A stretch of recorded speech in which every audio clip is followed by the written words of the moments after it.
গল্পের নাম তিন লোভী ডাকাত।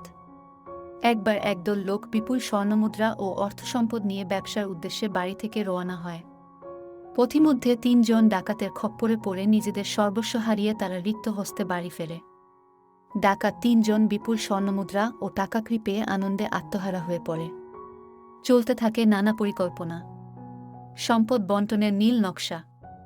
এমন সময় ডাকাত সর্দার বলল, আমরা ক্ষুধার্ত, আগে ক্ষুধা নিবারণ করি, তারপর সম্পদ বন্টন হবে।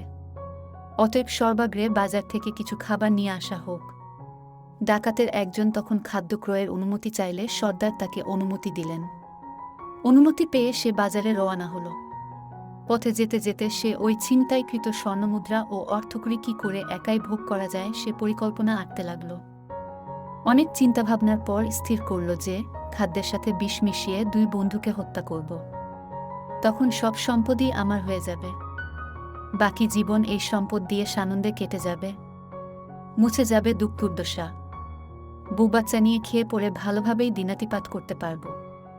সম্পদের এই মোহে পড়ে সে সিদ্ধান্ত অনুযায়ী খাবারের সাথে বিষ মিশিয়ে বাজার থেকে ফিরে আসছে।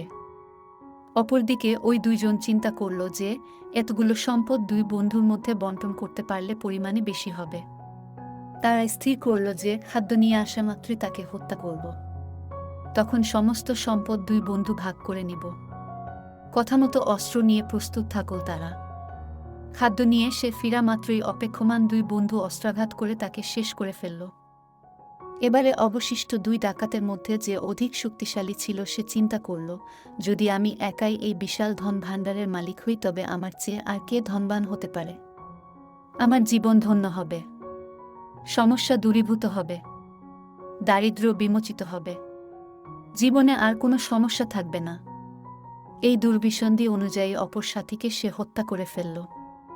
পরপর ২ সাথীকে হত্যা করে সে আনন্দে উদ্বেলিত। তার লোলুক দুচোখ অপলক নেত্রে তাকিয়ে আছে ছিনতাইকৃত সম্পদের দিকে।